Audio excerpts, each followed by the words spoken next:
जी। No sir. कैसे हैं आप लोग? बढ़िया। बढ़िया। सब बढ़िया। जोश है पूरा? Yes sir. ठीक। अच्छा, मैं दिल्ली में सेमिनार लिया था, तो वीडियो वगैरह किसने देखा? Yes sir. कितने लोगों ने देखा?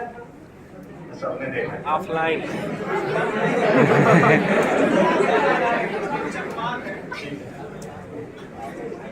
तो देखो, दो तरीके से हम बात कर सकते हैं। एक तो यह है कि कंटेंट वगैरह के बारे में बात करो कि क्या पढ़ाता है, तो वो मैं उस वीडियो में काफी बढ़िया से बताया था कि मैं क्या क्या पढ़ रहा हूँ और वो सारी चीजें। मैं सोच रहा हूँ कि थोड़ा सा ऐसे शुरू करते हैं कि प्रीलिम्स कैसे किया जाए कंटेंट वाली चीजों को छोड़ के। बिल्कुल सर।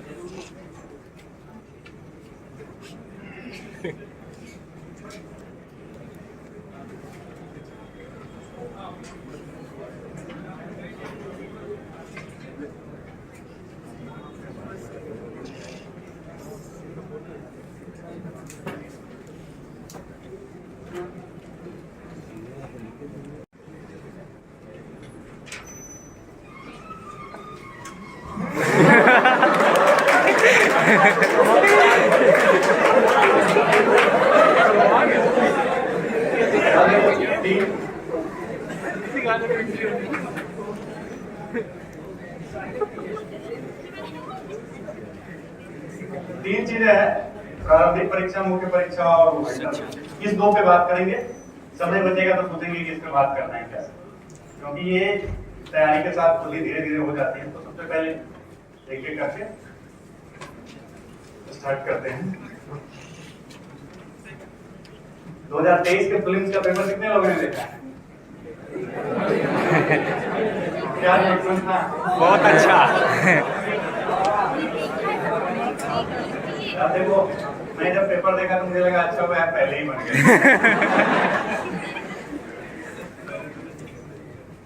तो जो प्रीलिम्स है ना यार, इसका जो लेवल है लगातार हर साल देखो बढ़ता जा रहा है। हर साल जो पीटी के क्वेश्चन हैं उसके स्टैंडर्ड बढ़ते जा रहे हैं। तो ना एक तरीके से ये सबसे डिफिकल्ट लेवल बनता जा रहा है।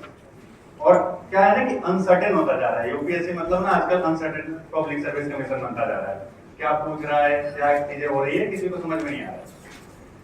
तो इसमें ना अपनी स्ट्रेटजी डिसाइड करना थोड़ा सा बहुत जरूरी है, क्योंकि ना देखो यूपीएससी में जो आपका जो सक्सेस है ना, उसमें एक मेजर रोल जो होता है ना वो आपकी स्ट्रेटजी का होता है।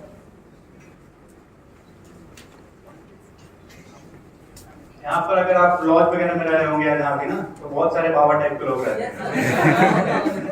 पूछ लो यार इस स्पेक्ट्रम के इस पेज में क्या लिखा है, तो वही बता देंगे कि भाई ये। बट एग्जाम देने जाते हैं, रिजल्ट उनके अकॉर्डिंग नहीं आता है।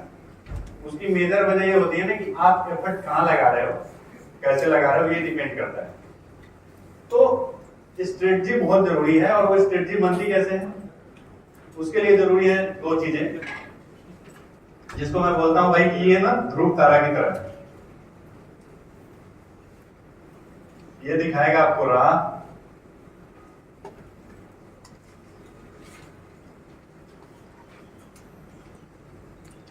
सिलेबस और प्रीलिम्स से क्वेश्चन। प्रीलिम्स में हालांकि सिलेबस में बहुत कुछ नहीं दे रखा है, बहुत छोटा सा सिलेबस है, तो बहुत आइडिया नहीं रहता। बट मेंस में सिलेबस काफी अच्छे से दिया हुआ है, तो सिलेबस वहां पे बहुत काम आता है। प्रीवियस ईयर क्वेश्चन पीटी और मेंस दोनों के लेवल पे जो आपकी स्ट्रेटजी डिसाइड करने का ना सबसे मेजर सोर्स होने वाला है। क्योंकि देखो, जब आप प्रीवियस ईयर पेपर की एनालिसिस करोगे तब आपको समझ में आएगा कि एग्जैक्टली आपको क्या पढ़ना है, कहाँ पढ़ना है, कितना पढ़ना है। जैसे यूपीएससी ने अपने सिलेबस में लिख दिया जनरल साइंस, बस इतना ही लिखा है प्रीलिम्स के सिलेबस में। सवाल क्या पूछ रहे हैं, नैनोटेक, बायोटेक, वो कुछ भी पूछ रहे हैं, तो वो जनरल साइंस कहने को है। अब क्या है कि जनरल साइंस पे आप केमिस्ट्री, फिजिक्स, इन सब पढ़ने में टाइम लगाओगे, वो पूछ नहीं रहा है।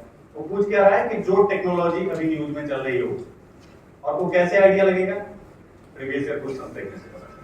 ऐसे ही अगर आप मान लो आप इकोनॉमी देख रहे हो, तो इकोनॉमी में बहुत सारी चीजें हैं, लेकिन सबसे ज्यादा क्वेश्चन कहां से आ रहे हैं, कोई बताएगा मुझे? इकोनॉमी में प्रीलिम्स में सबसे ज्यादा किस टॉपिक से क्वेश्चन आते हैं? मुद्रा जीडी।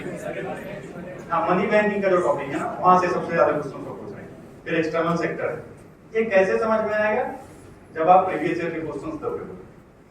दिक्कत क्या है ना कि लोग जब प्रिपरेशन स्टार्ट करते हैं ना, तो वो ये काम नहीं करते हैं। मैं क्लासेस किया हूँ फाउंडेशंस, उसके बाद काफी दिन दिल्ली में रहकर भी देखा। ये सबसे बड़ी कमी है स्टूडेंट की, ना हो तो सिलेबस देखते हैं ना प्रीवियस ईयर क्वेश्चन। वो बस बहुत सारी चीजें पढ़ने की कोशिश करते हैं। और क्या है ना, मार्केट में बहुत कंटेंट भरे हुए हैं। अब तो यूट्यूब आ गया, उस पर भी भर भर के कंटेंट है। पीटी आता है तो उसमें वीडियो आएगा कि 30 दिन में कैसे निकाले पीटी, जानिए। तो ऐसे चीजें है ना, तो देख के बहुत अट्रैक्टिव लगता है कि यार कुछ शॉर्टकट होगा, यार ये देख लेता हूँ, इससे निकल जाएगा। तो यार देखो, कुछ शॉर्टकट है नहीं। तैयारी की जो स्ट्रेटजी होगी ना, वो बिल्कुल फिक्स होगी, आपको उसी के अकॉर्डिंग चलना होगा। और उसके लिए बहुत जरूरी है कि आप प्रीवियस ईयर के क्वेश्चंस पहले देखो और उसके अकॉर्डिंग एनालिसिस करो कि क्या करना है। उसके बाद देखो, दूसरी चीज क्या है ना कि अगर आपको प्रीलिम्स क्लियर करना है,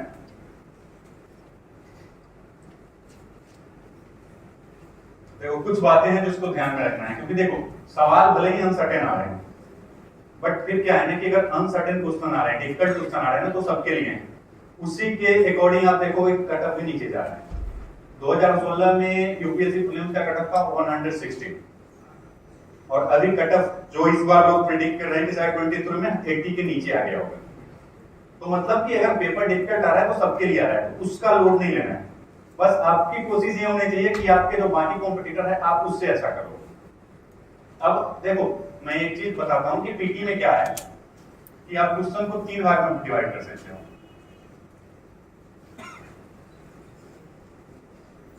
ये होते हैं इजी क्वेश्चन, ये अप्रोक्सीमेटली 25-30 पॉइंट जाते हैं, लगभग 30।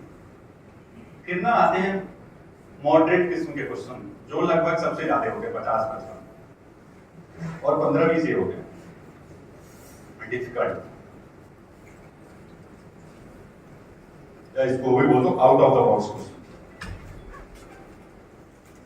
जैसे कि लहरी में सवाल पूछ लिया, कौन पढ़ रहा है कि लहरी क्या कर रही है, ये बच गया। अब हो सकता है किसी साल उठा के चीटी के ऊपर एक सवाल पूछ ले। अब उसका ये मतलब नहीं है कि अगले साल हम चीटी के बारे में अध्ययन शुरू कर दे, रिसर्च किया है या चीटी। तो होता क्या है ना कि ये जो 15 क्वेश्चन होते हैं, ये आउट ऑफ द बॉक्स आता है। अब एस्पिरेंट की मेंटालिटी क्या है ना कि ये 15-20 जब क्वेश्चन आ जाएंगे ना, तो हाइप बनेगा मार्केट में कि यार ये देखो इस बार क्या पूछ लिया, ये देखो क्या पूछ लिया। और फिर ना वो जो डिफिकल्ट क्वेश्चन होते हैं ना, उसको क्रैक करने की कोशिश में लग जाते हैं। ये ट्रैप है जहां पे आप फंस जाते हैं। अगले साल यूपीएससी कुछ और पूछ लेगी, वो 15-20 क्वेश्चन जो है ना, हर साल कुछ नया ही आएगा। तो इसको तो कभी टारगेट करने की कोशिश ही मत करो, क्योंकि ना ये ट्रैप है। इसमें क्या पूछा जाएगा कुछ भी निश्चित नहीं। उसके लिए 50 चीजें पढ़ने जाओगे, टाइम वेस्ट होगा, रिसोर्स वेस्ट होगा, सब कुछ। देखो, अब ये है इजी क्वेश्चन। ये कहां से आते हैं? Basic material.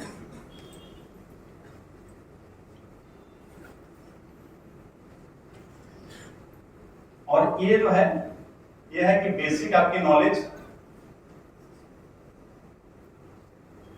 प्लस आपका रीजनिंग। रीजनिंग का मतलब केवल वो नहीं होता है जो पेपर में आता है। रीजनिंग बेसिकली आप कैसे सोच पा रहे हो एग्जाम हॉल। और क्या है ना कि बहुत सारे जो क्वेश्चंस आ रहे हैं वो आपके रीजनिंग के ऊपर डिपेंड करता है। आपको पढ़ने की जरूरत नहीं है, बट आप स्टेटमेंट को पढ़ के समझ जाओगे कि यार ये बातें सही हो सकती है, गलत हो सकती है। तो बात करते हैं कि यार इसमें क्या करना है। सबसे पहले ना बेसिक जो क्वेश्चन है 25-30, वो कैसे होगा।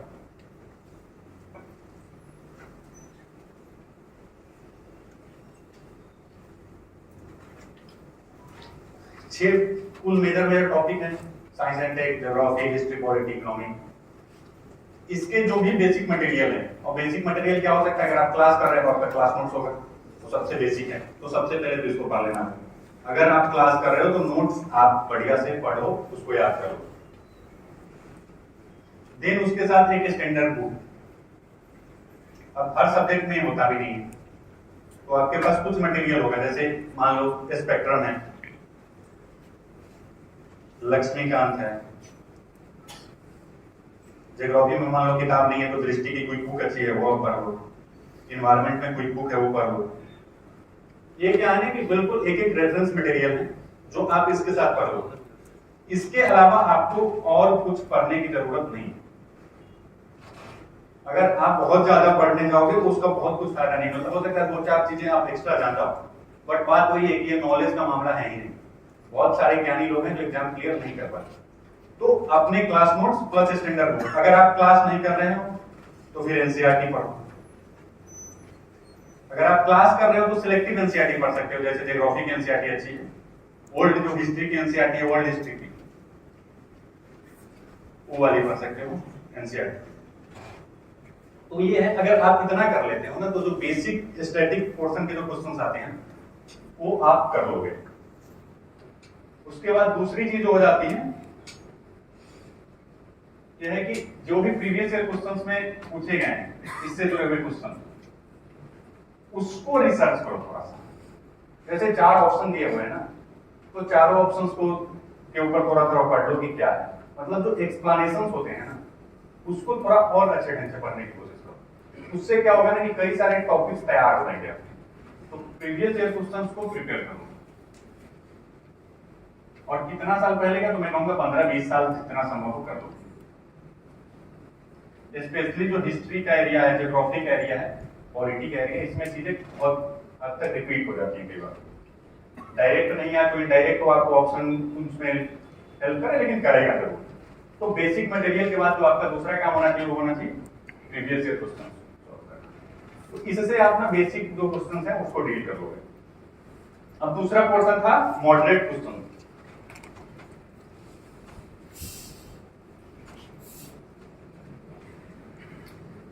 ये जो क्वेश्चन है ना सबसे ज्यादा आते हैं, 50-55 के नंबर हैं। यहाँ पे अच्छा करना बहुत जरूरी हो जाता है। अब इसमें 2 चीजें हैं, एक कंटेंट,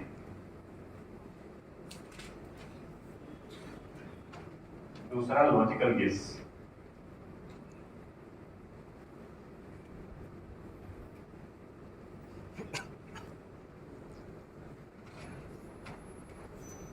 अब कंटेंट में क्या है, बेसिक आपकी पहले से नॉलेज है उसको अप्लाई करना है।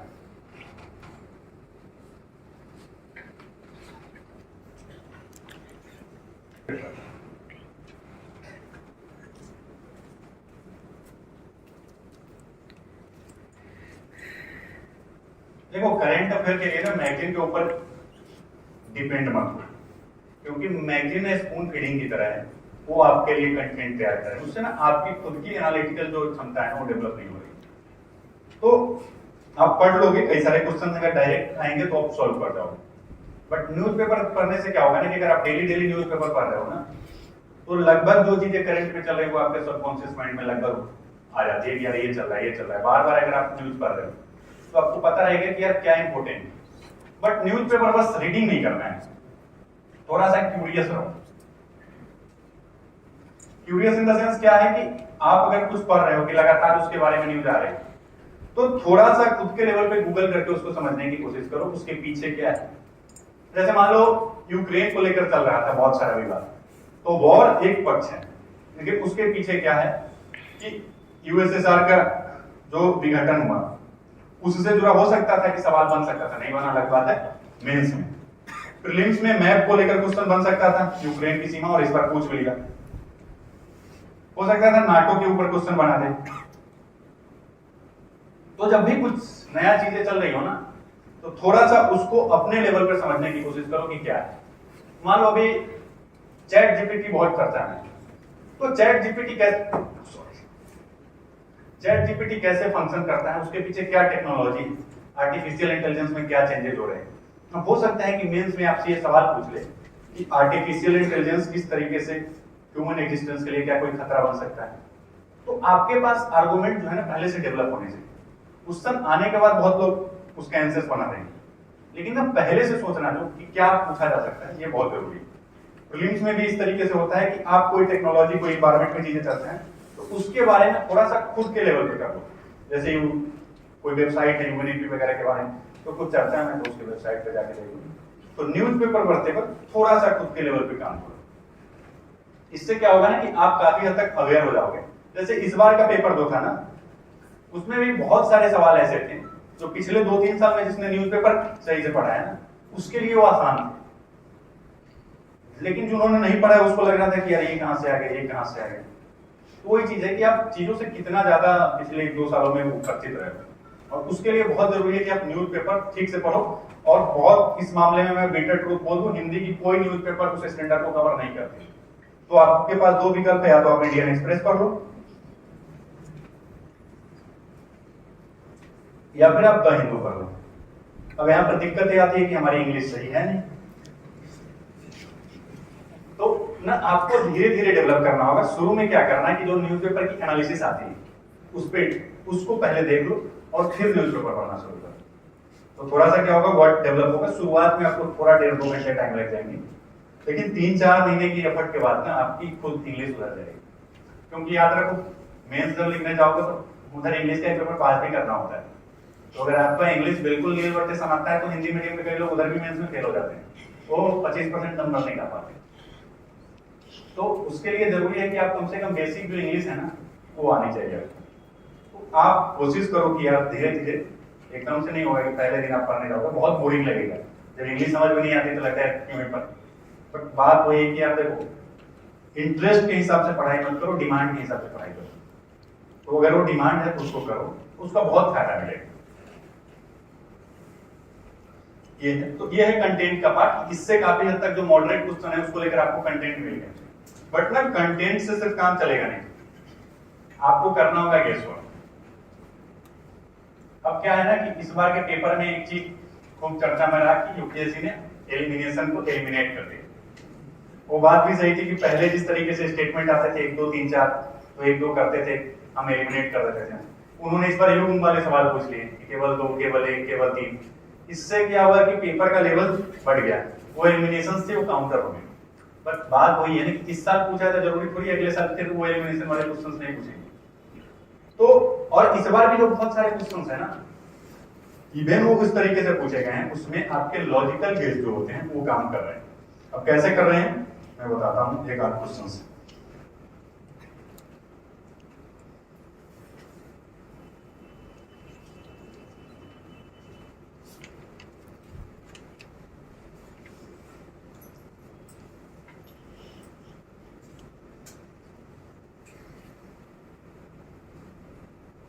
जैसे एक क्वेश्चन पूछा था कि कुछ सूक्ष्मजीव जल के क्वथनांक से ऊपर के तापमान वाले वातावरण में पनप सकते हैं, पहला स्टेटमेंट।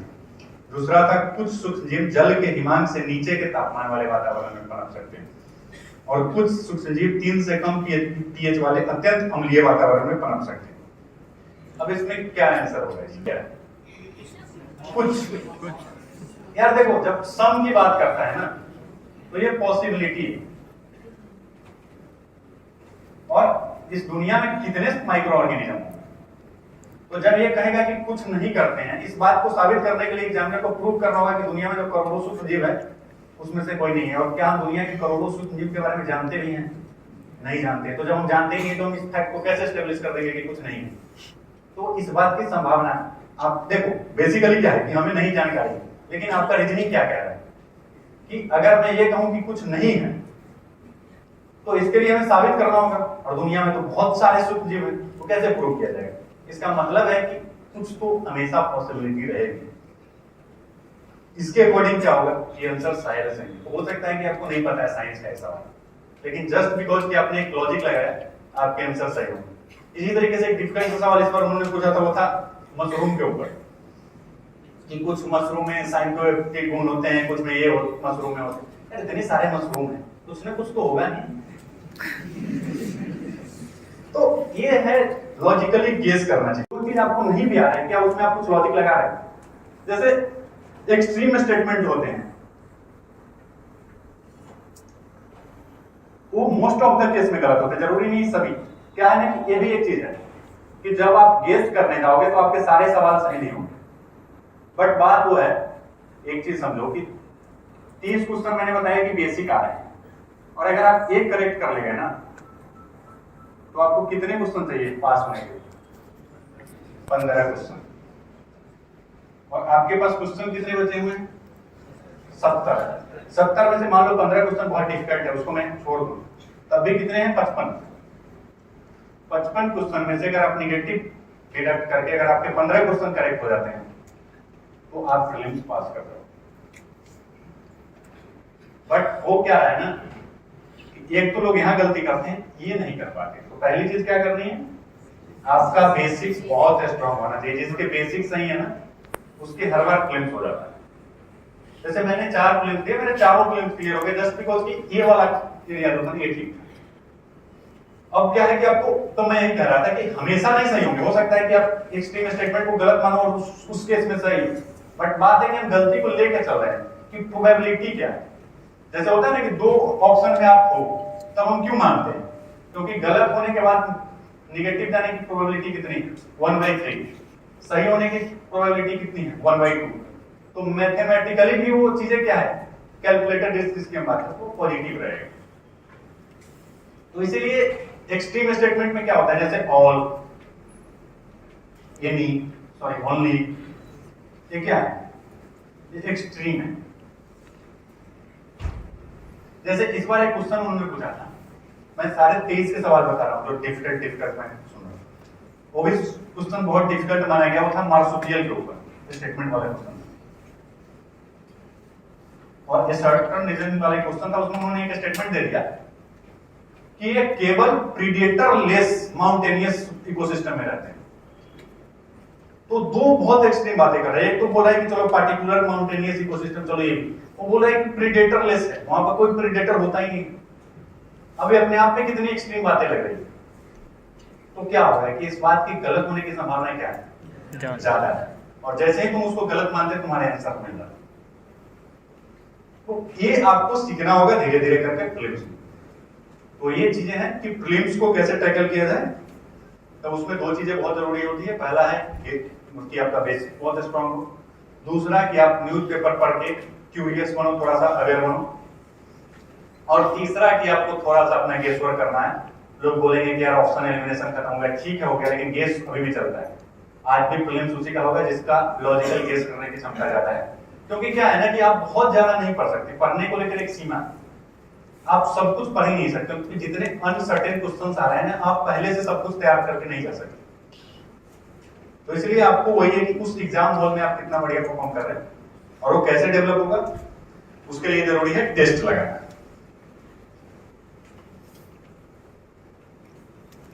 तो खूब सारे प्रीलिम्स के टेस्ट पेपर लेके आना घर पे और उसकी प्रैक्टिस करना। उससे आपका जो पूरा गेस करने की क्षमता है वो धीरे धीरे डेवलप हो जाएगी।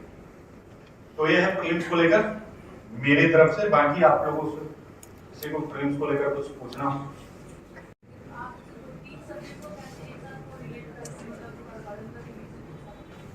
जैसे ये पर्सन टू पर्सन डिपेंड करता है। मैं जनरली कैसे पढ़ता था, एक स्टैटिक और एक करेक्ट, और उठा लिया और उसको एक साथ पढ़ता था। तो ये डिपेंड। हाँ यार, जरूरी चीज तो होती है।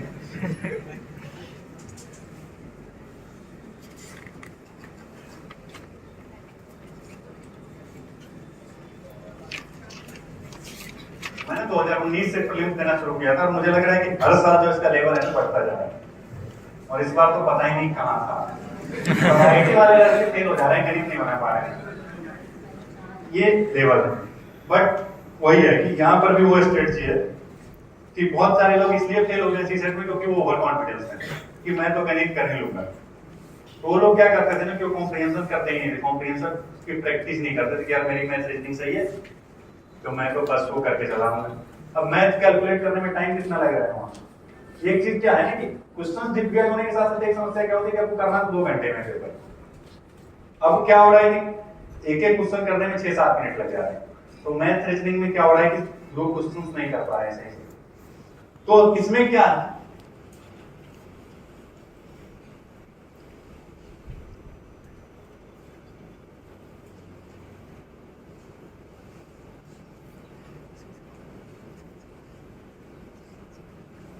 ये आपकी पहली प्राथमिकता होनी चाहिए। और ये कैसे आएगा, इसका एक ही तरीका है कि खूब प्रैक्टिस करो। क्योंकि ना इसमें कोई ट्रिक नहीं है, कुछ नहीं है। लगभग सवाल लगाने के लॉजिकल वो सारी चीजें वही हैं जो जीएस में काम आती है। तो आपको प्रैक्टिस करना होगा। आप देखो 27 क्वेश्चन आप लगभग पूछ रहे हैं यहाँ से। 27 में से जो 18 क्वेश्चन कर गया है ना, निगेटिव का 18 से 20। और एक चीज देखना, कॉम्प्रिहेंशन का लेवल इस बार भी रिलेटिवली इजी था मैथ रीजनिंग की तुलना में। तो ये मत सोचो कि जो है ना ह्यूमैनिटीज वाले को टारगेट कर रहे हो। कॉम्प्रिहेंशन इजी था, डिफिकल्ट क्या था मैथ रीजनिंग। तो आप अगर ये कर लेंगे ना तो आपकी जो मैथ रीजनिंग पे डिपेंडेंसी है वो थोड़ी कम होगी। बट पढ़ना पूरा है, क्योंकि पता नहीं है कि वो किस साल फिर वो ये पैटर्न चेंज कर देंगे।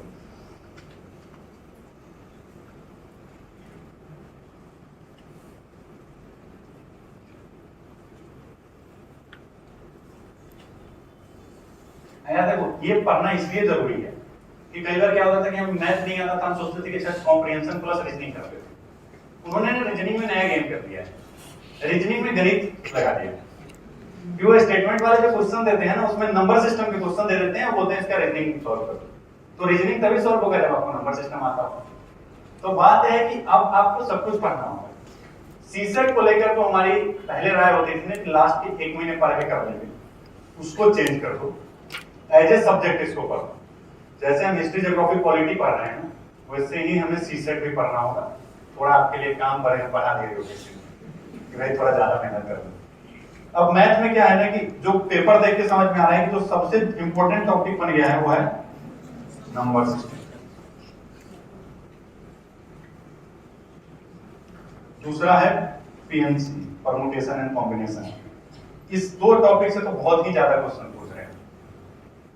फिर आप जो बाकी के बेसिक टॉपिक है जैसे एवरेज है, परसेंटेज है, ये सब कर लो, एटलीस्ट इतना आपको करना पड़ेगा। फिर आता है रीजनिंग। रीजनिंग में इस पर भी कुछ क्वेश्चन इजी थे, ऐसा नहीं था कि सारे क्वेश्चन डिफिकल्ट थे। जैसे जो वर्ड वाले क्वेश्चन होते हैं कि अगर दिल्ली को बॉम्बे लिखा जाता है तो इसको क्या लिखा जाएगा, इस तरह के क्वेश्चन इस बार भी थे। कैलेंडर के क्वेश्चन पूछे गए थे, घड़ी वाले क्वेश्चन पूछे गए जो रिलेटिवली इजी होते हैं। तो रीजनिंग में कुछ क्वेश्चन आसान पूछे गए थे, तो रीजनिंग तो आपको करना ही है। ये इसलिए बहुत ज्यादा इससे करना है क्योंकि जो नंबर सिस्टम में स्टेटमेंट पूछ रहा है वो भी इससे पूछेगा कि 3 अंक, ये पहला स्टेटमेंट दे देगा कि 3 अंकों की एक संख्या है और फिर उससे कंक्लूजन विड्रॉ करेगा, ऐसा कुछ करके। अब उसके लिए जरूरी है कि आपको नंबर सिस्टम आना चाहिए, तो स्किप नहीं कर सकते इसको। जरूरी यही है कि एज ए सब्जेक्ट अब आप इसको लो और पूरे साल पढ़ने की कोशिश करो। थोड़ा थोड़ा क्या होगा ना कि यार देखो जिनकी मैथ रीजनिंग नहीं अच्छा है उनके लिए दिक्कत तो है, बट ना अगर आप पूरे साल धीरे धीरे इसको अपने प्रैक्टिस में लाओगे ना, बेसिक एकदम एलिमेंट्री मैथमेटिक्स से, तो चीजें हो जाएंगी। क्योंकि ना अगर आप 10-12 क्वेश्चन भी वहां से निकाल लेते हो, 15 क्वेश्चन यहाँ से निकाल लेते हो, हो जाएगा। बट वही है कि अगर आप किसी एक एरिया पे डिपेंड हो गए तो आप रिस्क जोन में चले जाते हैं, क्योंकि भरोसा नहीं है कि कौन सा एरिया वो इस साल डिफिकल्ट कर देंगे। जैसे इस बार मैथ वालों के साथ हुआ, जो पूर्णतः मैथ पे डिपेंडेंट बच्चे थे, मैं ऐसे लोगों को जानता हूँ जो ऑलरेडी सिलेक्टेड हैं, आईआईटी से थे, उनका इंजीनियरिंग ऑप्शनल्स थे, जो टेक्निकल ऑप्शनल है और सीसेट नहीं क्लियर कर पाए। क्यों? क्योंकि वो मैथ उन्होंने पैसेज किया ही नहीं और फंस गए। तो उस ट्रैप में नहीं आना, आपको पूरा करना चाहिए।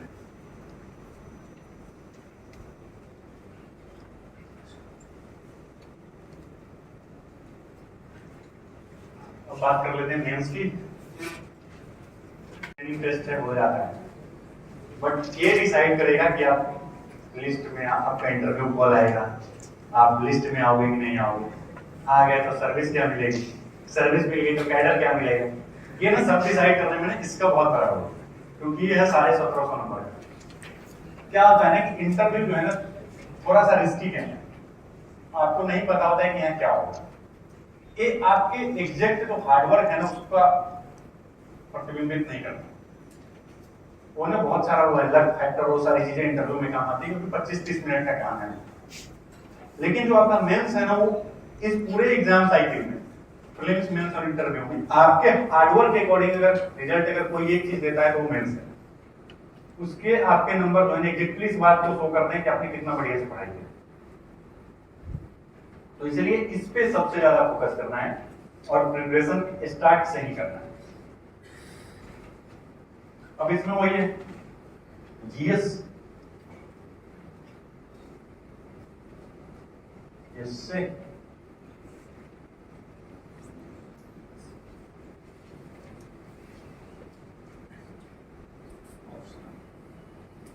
तो देखो जब भी आप पढ़ाई शुरू कर रहे हो ये बहुत डिसाइडिंग चीज, तो एक को लेने से पहले सोच लेना कि जो भी ले रहे हो ठीक ठाक तरीके से, और लेने के बाद आपकी कोशिश होनी चाहिए कि आप इसमें एक्सेल करो। क्योंकि ना जैसे मैं बताता हूँ, मैं अपने वजह से पहली बार मुझे ऑप्शनल में मिले थे 205, मेंस नहीं हुआ, फिर मुझे 225, इंटरव्यू कॉल हुआ, सिलेक्शन नहीं हुआ। क्यों? कुछ नहीं था, मैंने अपना ऑप्शनल चेंज कर दिया, नंबर आया 270, सिलेक्ट हो गया। इस बार फिर लगभग उतने ही रह गए, 267 इस बार रहेंगे। तो ये चीजें क्या है ना कि इसमें नंबर कितने चेंज हुए थे, 45 मार्क्स। तो मेरे लिस्ट से बाहर होने, अंदर होने में एक मेजर चीज क्या है, ऑप्शनल। ऑप्शनल में लोगों के नाम मार्क जो है ना बहुत वेरी करते हैं, तो इसलिए आप जो भी ऑप्शनल ले रहे हो तो आपकी कोशिश होनी चाहिए कि इसमें आप एक्सेल करो। अब इसको कैसे करना है उस पर बात करने के बाद में, वैसे मेरा जो ऑप्शनल है यहाँ पर किसी का होगा नहीं, तो इसलिए मैं थोड़ा सा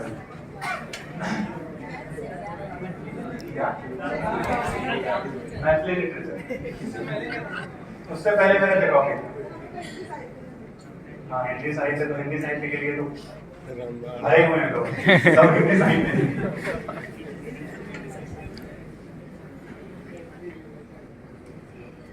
यार देखो कंटेंट वाली बात मैं इसमें भी स्किप कर रहा हूँ, क्योंकि मैंने ना अगर आपको देखना होगा तो उसमें बता रखी है, आप देख लेंगे या फिर वो ब्लॉग भी लिख लेगा। मैं बताता हूँ कि यार स्कोर कैसे करना है इसमें।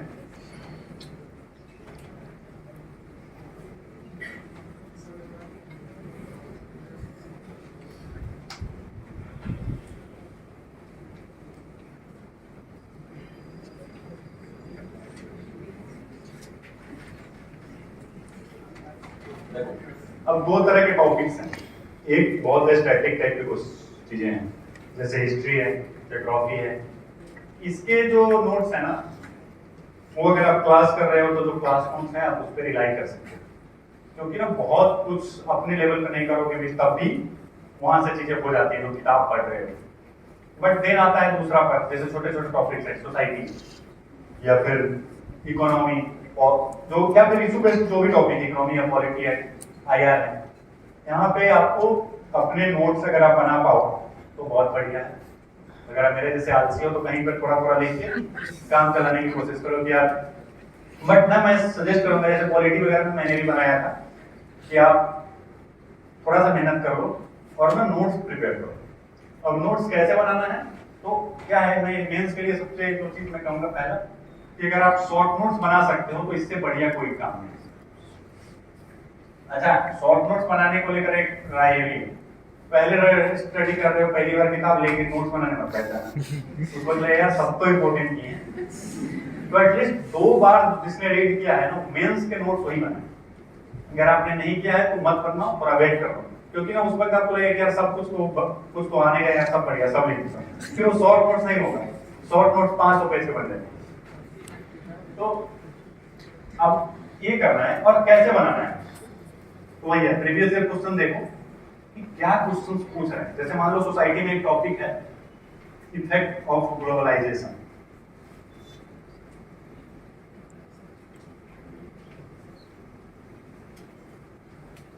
ऑन इंडियन सोसाइटी, ऐसा करके टॉपिक है।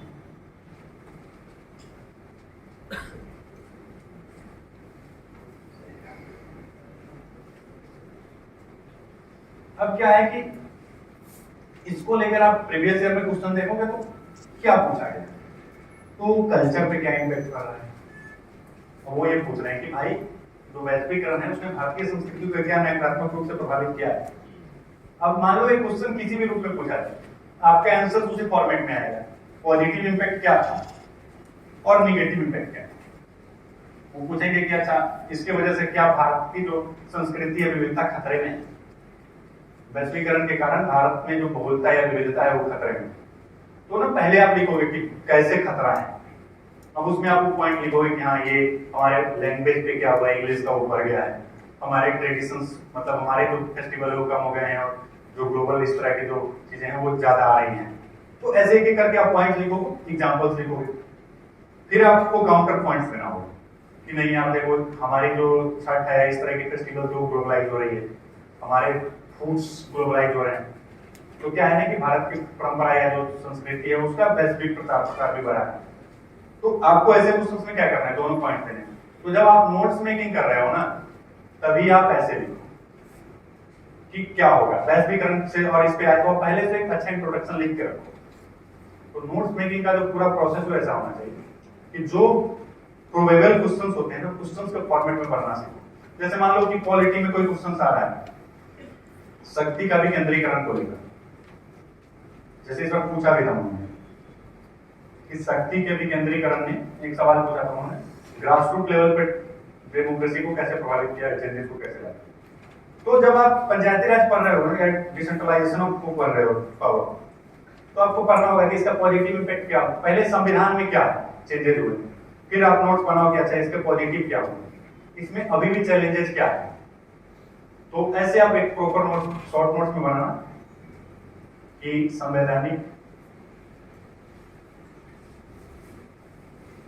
फिर दूसरा बना लेना इसमें पॉजिटिव क्या हुए प्रभाव, फिर इसमें चुनौती क्या है,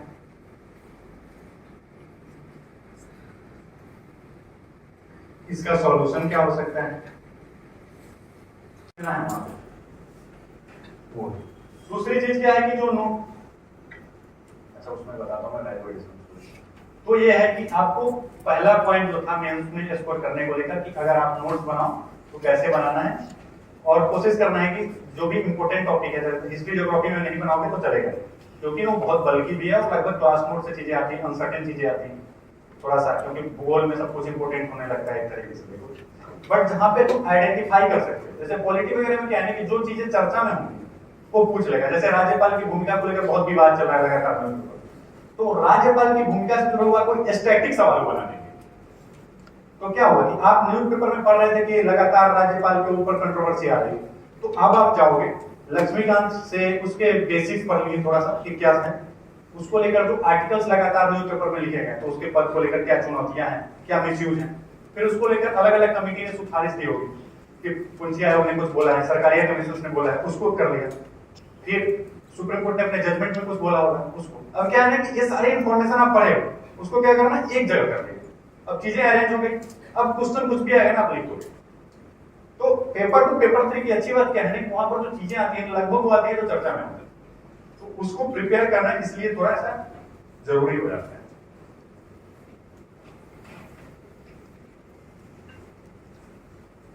अब बात है कि इसमें लिखना क्या है, मतलब कैसे अच्छा लिखना है। दूसरी चीज यही आती है कि अगर आपने नोट्स बना के लिया, पढ़ लिया, तो कैसे लिखे पढ़िए।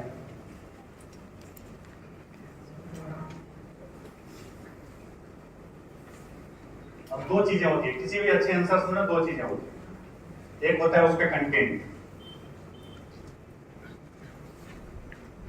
और दूसरा है प्रेजेंटेशन।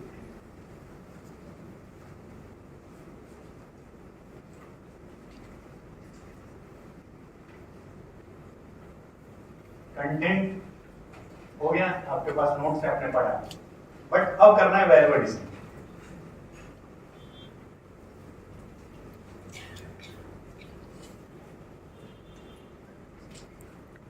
अब वैल्यू एडिशंस में क्या होते हैं कि अगर आपको अच्छे इंट्रोडक्शन करना है, मान लो, तो आप अब मान लो प्रेजेंटेशन को लेकर ही बात कर रहे थे, जैसे इससे इसको कनेक्ट करूं तो 3 चीजें होगी आंसर में, इंट्रो, बॉडी, कंक्लूजन।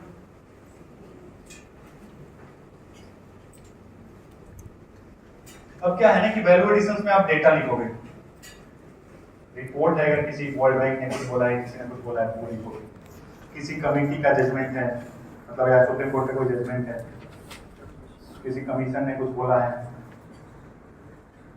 संविधान में कोई अनुच्छेद है, ये सारी चीजें क्या है, ये है आपके स्कोर को बढ़ाने के लिए बहुत जरूरी चीज होता है, क्योंकि ना इससे आपकी बात प्रमाणिक लगती है।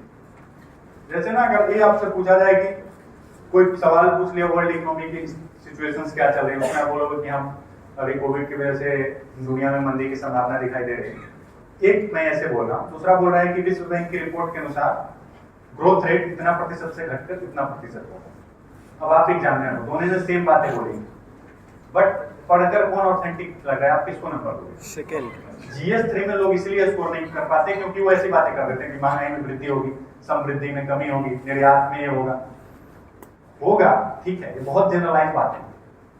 आप क्या उस बात को सब्सटेंशिएट कर पाए, और सब्सटेंशिएट कहां से करोगे? अगर आपके पास फैक्ट होगा, वो फैक्ट इकोनॉमिक सर्वे में मिल सकता है, न्यूज़पेपर में मिल सकता है।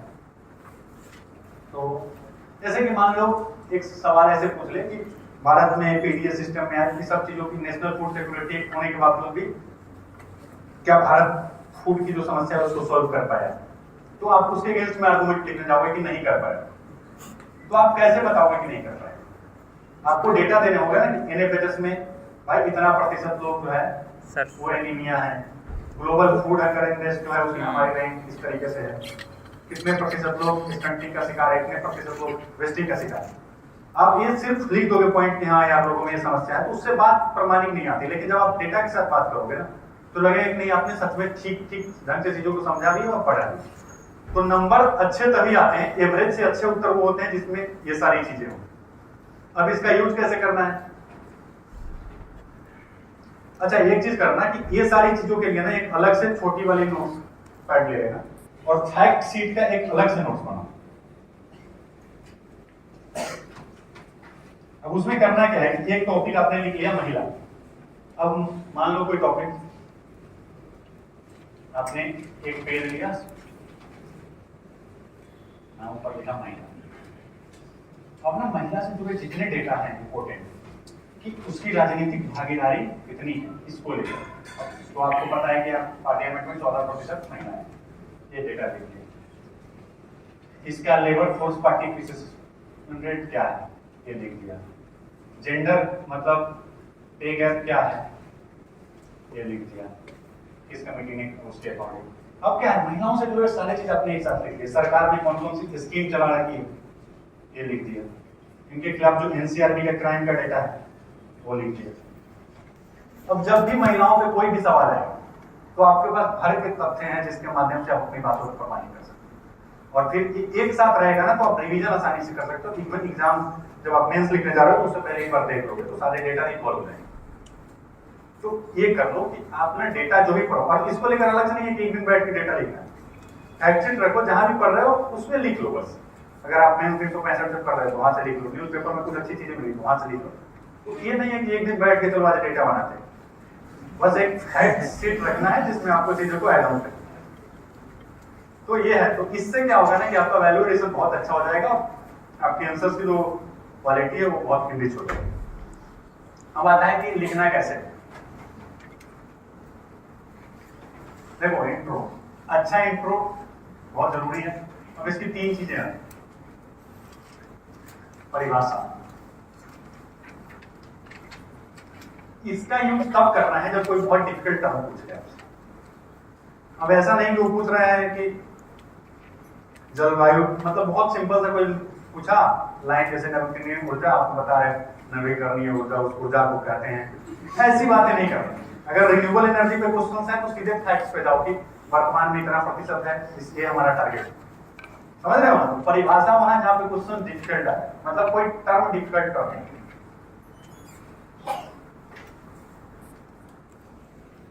तो इससे क्या होगा, वो एक्सप्लेन भी हो जाएगा, आपका इंट्रोडक्शन भी हो जाएगा। सबसे जरूरी क्या होता है, डेटा या रिपोर्ट। डेटा, रिपोर्ट या आर्टिकल। मान लो उपराष्ट्रपति के ऊपर इस बार क्वेश्चन पूछ लिया कि फंक्शंस क्या है, तो जो संविधान में आर्टिकल लिखे वहां से आप शुरू कर सकते हैं इंट्रोडक्शन। अगर पंचायती राज पे क्वेश्चन आया तो आप वहां से शुरू कर सकते हो उसके आर्टिकल। दल बदल पे आया तो आप वहां से शुरू कर सकते हो कि इस संविधान संशोधन के माध्यम से 10 अनुसूची में जोड़ा गया।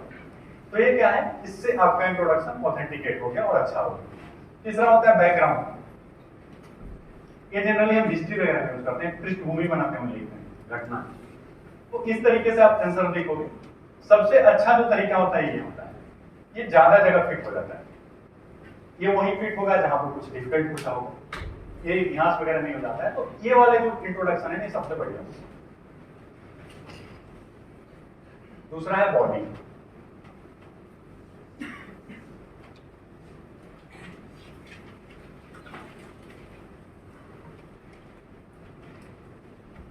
इसमें सबसे जरूरी चीज होता है कि प्रश्न को ठीक से समझकर उसको तोड़ो।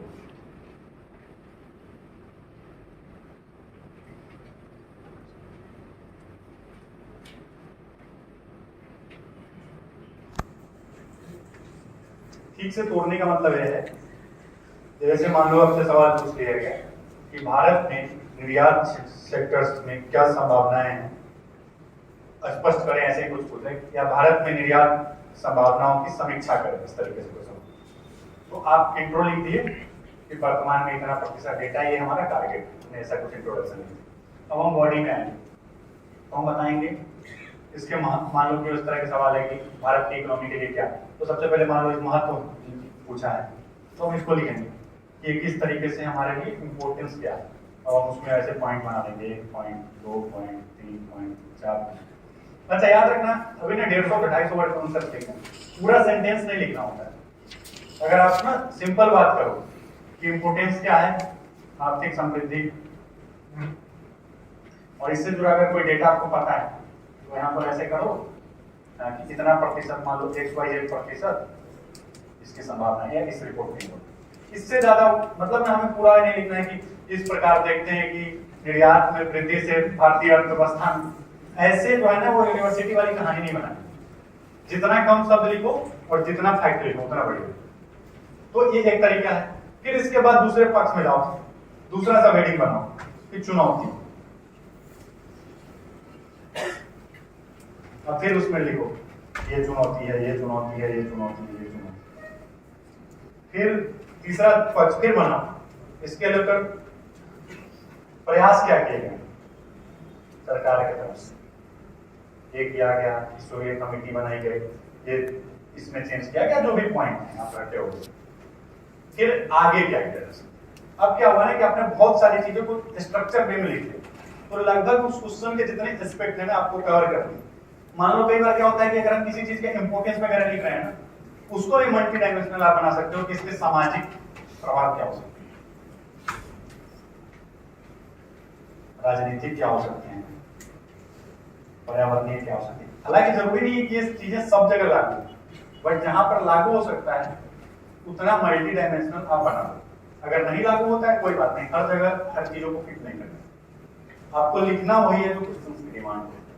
तो क्वेश्चंस के डिमांड में को ध्यान में रख के स्ट्रक्चर तरीके से चीजों को तोड़ना सीखो, और फिर सब हेडिंग्स बनाते हुए लिखो।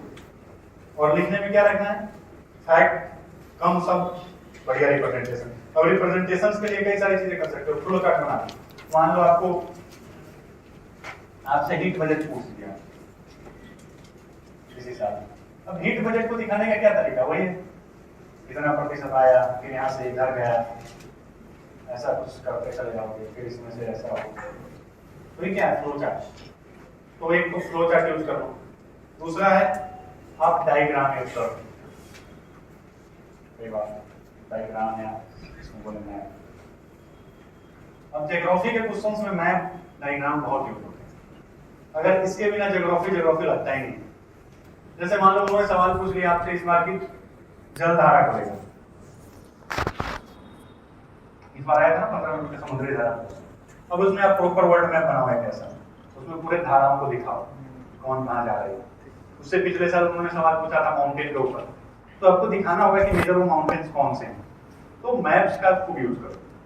इसी तरीके से इवन हिस्ट्री वगैरह के कुछ क्वेश्चंस में भी ना आप इंडिया का मैप बना के, कोई मंदिर वगैरह के बारे में बहुत पूछा है तो एक भारत का मैप बना दो, ऐसा कुछ जो भी बनाने आता है मुझे, फिर ज्योग्राफी था बट मैं। अच्छा मैप बनाने में एक चीज याद रखना कि अगर आपको केवल साउथ दिखाना है ना तो वो ये भी कर सकते यार, मेरा ज्योग्राफी था, मुझे अच्छे मैप बनाने आते हैं। लो देखो भाई मैप बना देता हूं।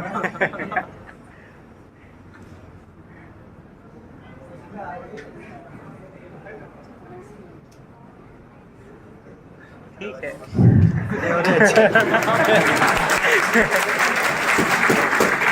बट एक चीज याद रखना, 10 सेकंड से ज्यादा 15 सेकंड से ज्यादा नहीं लगने चाहिए। इसलिए ना हमें उधर चित्रकारी भी नहीं करते। कई बार क्या होता है ना, अगर आपको सिर्फ कश्मीर का पार्ट दिखाना है तो बस ऐसे दिखाओ, बस ऐसे थोड़ा सा किया ऐसे, बस यही दिखाओ और दिखा दो। नॉर्थ ईस्ट दिखाना है केवल वो दिखाओ, उससे क्या होगा ना आपका स्पेस भी बचेगा। और दिखाना इतना है, इतना बड़ा मैप बना दिया, पेज में खत्म हो गया। क्या नहीं, आपको कुछ ही दिखाना होगा ना, जिस क्वेश्चंस में पूरा इंडिया से चीजों को आपको रिप्रेजेंट करना उसमें पूरा बनाओ। अगर आपको केवल साउथ में मान लो कुछ चीजें दिखानी, मान लो कुछ दक्कन ट्रैप पे इस बार एक क्वेश्चन पूछा था, अब ये दक्कन ट्रैप वाला जो रीजन नहीं है, तो फिर आप ये करके इसको ऐसे करो, पूरा उसको लेकर बनाने की जरूरत नहीं। इससे क्या होगा ना, आपका स्पेस मैनेज हो जाएगा। बात देखो कि आज ब्यूरोक्रेट्स आपको आपसे एक्सपेक्ट किया जा रहा है कि आप उसका सॉल्यूशन निकालोगे। तो इसलिए ऑप्टिमिस्टिक होना चाहिए। दूसरी एक आध और चीज, भारी भरकम शब्द का यूज कर देना चाहिए। ये स्ट्रेटजी काम आती है। भारी भरकम शब्द क्या? सतत विकास, सामाजिक न्याय, समावेशी विकास, ऐसे ऐसे जो वर्ड होते हैं ना। एक चीज और जो मैं बोलना भूल गया था बॉडी में कि ना शब्दावली जो होती है ना, ये सब्जेक्ट के अनुकूल होनी चाहिए। जैसे अगर आप भूगोल लिख रहे हो तो भौगोलिक शब्दों का यूज करो कि वायु के अपवहन के कारण, मतलब वायु के आरोहण के कारण एडियाबैटिक स्खलन होता है। वैसे मत लिख देना कि यार वायु के ऊपर जाने से हवा ठंडी हो गई। तो वर्ग नहीं ठीक लगता कि हर विषय का जो पेपर चेक करने वाला ना, उसकी एक वोकैबुलरी बनी हुई उसको लेकर, और अगर उसमें नहीं लिखा जाएगा ना तो पढ़ने में अच्छा नहीं लगेगा। तो इसीलिए शब्द जो है लिखने का शब्द और बातचीत करने का शब्द है, उसमें थोड़ा सा अंतर है। तो ये हाँ, तो कंक्लूजन में क्या करना है, ऐसे चीजें जो होते हैं ना, बेसिकली ये सब गोल है। सस्टेनेबल डेवलपमेंट गोल से जोड़ सकते हो, सामाजिक न्याय, समावेशी विकास, इससे जोड़ सकते हो। अगर आपने सॉल्यूशंस नहीं दिए हैं अपने आंसर्स में जगह की वजह से, तो यहाँ पे आप वो वे हेड जो है ना, उससे भी कंक्लूजन लिख सकते हो।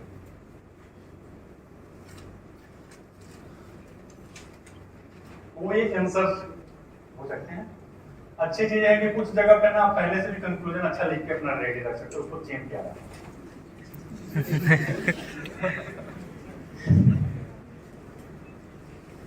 तो ये है मेंस को लेकर मेरे तरफ से।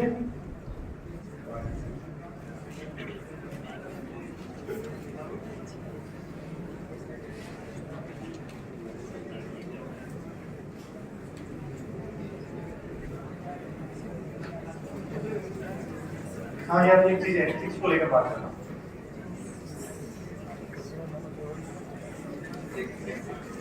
एथिक्स और एस्टे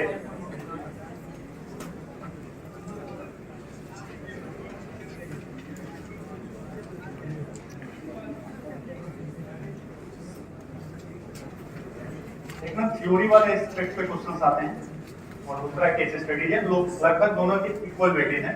130 नंबर का आता है और केस स्टडी आता है 120।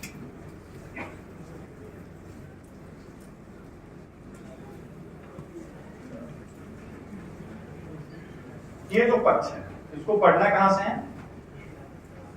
क्लास होगी, नोट्स, और मैंने क्या किया था, प्रिंटेड मटेरियल जो पढ़ा था, उसके अलावा फोरम की एक आती है रेड बुक करके, वो अंग्रेजी में है, तो मैंने उससे थोड़ी सी वैल्यूएशन किया था। इसके बाद जो चीजें, तो इससे ना आपको क्या करना है, परिभाषाएं अच्छी याद रखनी। मतलब ना एथिक्स में आपकी परिभाषा जितने सटीक और गुणवत्तापूर्ण होंगे ना, आंसर की शुरुआत उतनी अच्छी होगी। क्योंकि जो परिभाषा वाला इंट्रोडक्शन की बात कर रहा हूं, वो एथिक्स में सबसे ज्यादा काम आता है। और परिभाषा फिर अच्छा लिखिए।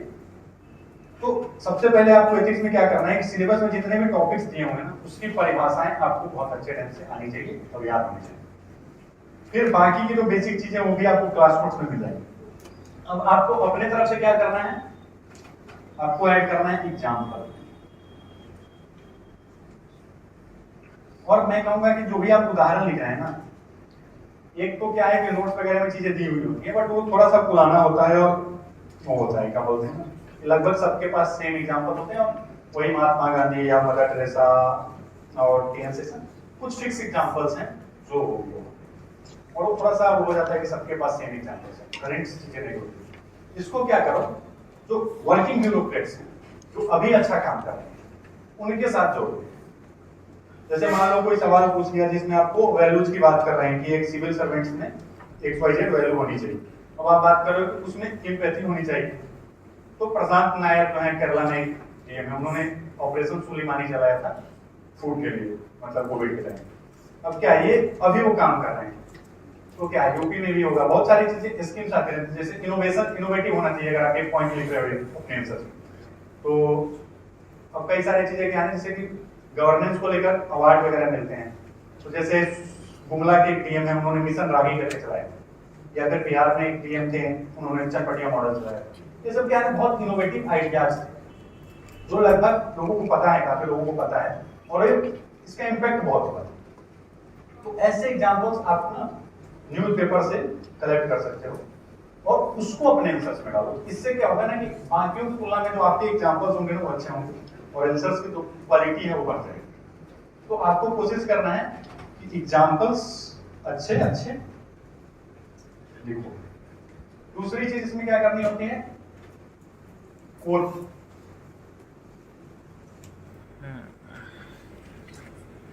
कोट से भी आप आंसर्स की शुरुआत कर सकते हैं। मान लो कि करुणा वगैरह को लेकर कोई सवाल आ गया, तो किसी व्यक्ति का बहुत अच्छा कोट होगा, मान लो करुणा, आपने उसको लिखा और उसके बाद अपना आंसर लिखना शुरू किया या फिर उससे कंक्लूड कर दिया।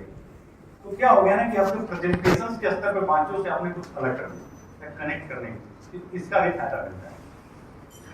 ये मैंने देखा था, आई थिंक लास्ट ईयर की जो टॉपर थी उसके टॉप में कोट यूज होता, तो वो आप कर सकते हो कोट, ब्रेक को इसका यूज कर सकते हो।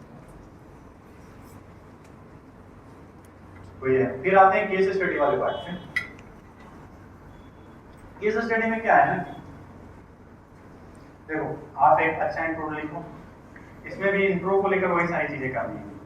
या तो आप किसी कोड से शुरू, पर्यावरण पे आया तो पर्यावरण पे आपके पास कोई बहुत बढ़िया कोड है, उससे लिखते हुए आपने इसकी स्टार्टिंग कर दी। या फिर आपके जो संवैधानिक आदर्श हैं कि कॉन्स्टिट्यूशनल आइडियल्स हैं, कॉन्स्टिट्यूशन में तमाम चीजें दी हुई है, मान लो बाल श्रम पे आया तो आर्टिकल 23, 24 इसमें उसको लेकर बात की, उससे कनेक्ट करते हुए आप शुरू कर देंगे।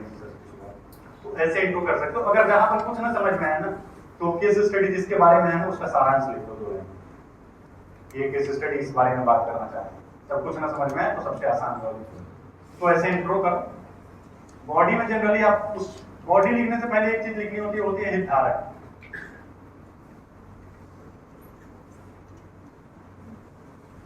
स्टेक होल्डर को लेकर क्या है कि मान लो अगर क्वेश्चन में नहीं पूछा है पार्टिकुलरली आपसे हितधारक के बारे में, तो आप बस मेंशन कर दो, ऐसे बनाओ हितधारक के बारे में एक चीज और उसमें ऐसे ऐसे लिख दो कि ये हितधारक है, हितधारक है, हितधारक, या फिर ऐसे करके ऐसे कुछ बना थोड़ा सा।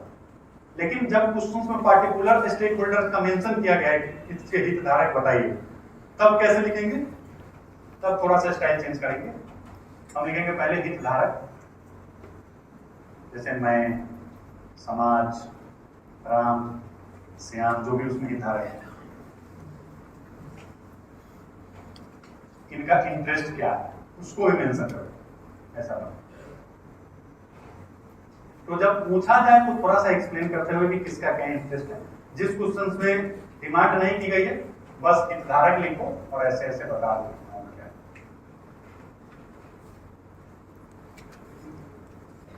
अब बॉडी में क्या करना है, वही आपको बनाने होते हैं विकल्प ए।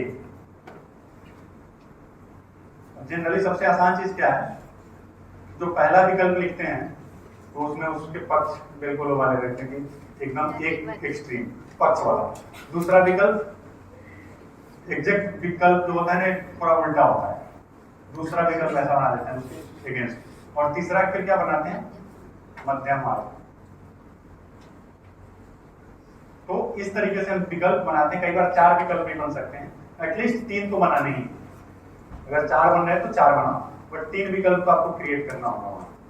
अब विकल्प जब आप बनाओगे तो आपने विकल्प लिखा, उसके बाद उस विकल्प के वो करने होते हैं एनालिसिस, गुण और दोष। इसके पॉजिटिव चीजें क्या होंगी, निगेटिव चीजें क्या होंगी, यानी हर विकल्प में करना। और फिर आपको अपने आर्गुमेंट देने हैं कि मैं ये वाला कदम क्यों उठाऊंगा इस तीनों में से। अब जब आप गुण दोष की बात कर रहे हो या फिर अपने आर्गुमेंट की बात कर रहे हो, तो यहाँ पे आपको क्या करना है, आपने जो दर्शन पढ़े हैं, जो आप पढ़ोगे थ्योरी वाले पार्ट में, उससे इसको इंटरलिंक करना है। जैसे मान लो कि गांधी जी का एक टेलिस्मैन है, गांधी जी की ताबीज सिद्धांत, वो कहता है कि जब भी आपको निर्णय लेने में दुविधा हो तो आप ये सोचो कि उस निर्णय का समाज के अंतिम व्यक्ति पे क्या परिणाम हो। तो मान लो आप कोई डिसीजन ले रहे हो वंचित वर्ग के पक्ष में, तो आपने लिखा कि हाँ ये मैं करूंगा, और साथ में ब्रैकेट में क्या लिख दिया, गांधी जी के ताबीज टेलिस्मैन सिद्धांत के अनुसार। मान लो जैसे ये होता है कि मान लो कहीं पे डैम बनाना है, अब डैम बनाते वक्त क्या होगा कि लोगों को विस्थापित करना होगा। अब एक डायलेमा है कि जो लोग वहां रह रहे हैं उनके अधिकार की बात है, उनका विस्थापन हो रहा है, बट दूसरी ओर एनर्जी सिक्योरिटी है, इरिगेशन को लेकर बात है, पेयजल सुरक्षित करना है, अब ऐसे ब्रोकर्स आपको डिसीजंस लेने यही एथिकल डायलेमा वहाँ पे। बट आप अगर कोई एक पक्ष में जाओगे तो आपको जस्टिफाई करना होगा ना कि क्यों डर बनना चाहिए। तो आप इसमें कौन सा अप्रोच आएगा? इसमें क्या होता है कि हम ज्यादा लोगों के बारे में सोच रहे हैं कि चलो हाँ कुछ 100 लोगों को विस्थापित करके हम कई हजार लोगों के लिए चीजें सुरक्षित कर सकते हैं। तो यहाँ पे क्या आ जाता है, अधिकतम लोगों की अधिकतम सुख की बात हम कर रहे हैं। ये बेसिकली दर्शन में एक सिद्धांत है उपयोगितावाद। तो ये तो जब हम ये डिसीजन लेंगे ना तो साथ में लिखेंगे कि बेंथम एवं मिल की उपयोगितावाद के अनुसार। इससे क्या होगा कि आप कनेक्ट कर रहे हो। तो ऐसे क्या करना है कि अपने दर्शन में जो भी पढ़ा है, गीता का निष्काम कर्म है, उससे कनेक्ट कर सकते हो आप अपने आर्गुमेंट को। कांट का निरपेक्ष आदेश है, उससे कनेक्ट कर सकते हो। तो तमाम चीजें जो आप वहां पे पढ़े उससे कनेक्ट करने की कोशिश करो। तो आपको अपने आर्गुमेंट को जस्टिफाई करने के लिए दर्शन का यूज करना है, पहला बात। दूसरा, संवैधानिक दर्शन। संविधान के जो हमारे आइडियल्स हैं ना, ऐसे ब्यूरोक्रेट्स वो भी हमारा भी आइडियल है। तो आपके जो डिसीजंस है ना उसके अकॉर्डिंग होने चाहिए। तो आप वहां से जस्टिफाई करने की कोशिश करो, या फिर कोई लॉ है उसमें तो उसको ध्यान में रखते हो तो आप ये कर सकते हो डिसीजंस को अपने जस्टिफाई करने के लिए। और फिर उसके बाद एक कंक्लूजन। तो ये है केस स्टडी को लेकर आपका अप्रोच होना।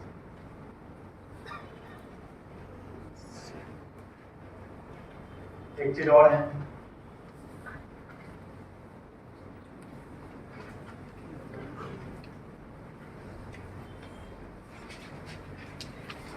मतलब आज के समय में लोगों के मार्क्स को डिसाइड करने में ना एक गेम चेंजर हो गया।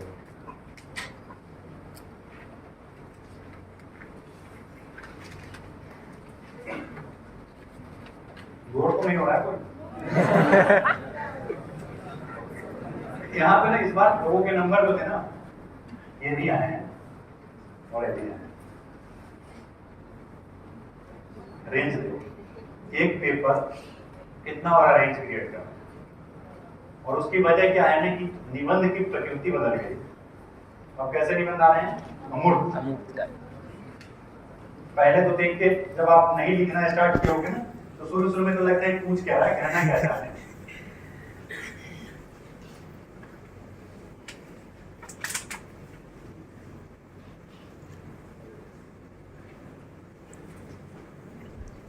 देखो अमूर्त जो निबंध आ रहे हैं ना, इसकी अच्छी बात क्या है कि इसके लिए कुछ पढ़ने की जरूरत नहीं है। आपको अलग से कुछ भी नहीं पढ़ना होता है ना। पहले जो ऐसे आते थे साइबर सिक्योरिटी, महिलाओं के बारे में इतनी सारी चीजें पढ़ो। तो इसमें क्या हुआ है ना कि फिक्स तो कुछ है ही नहीं, सवाल क्या आता है। तो इसमें सबसे जरूरी चीज होती है वो है इंटरप्रिटेशन।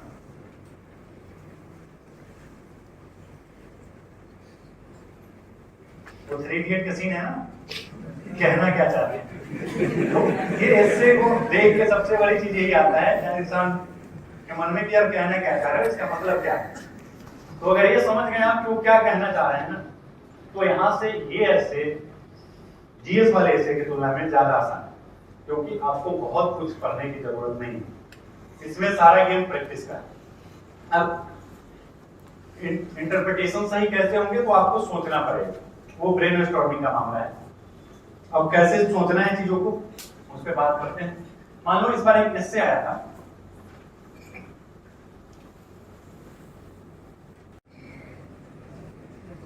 दुख लियो।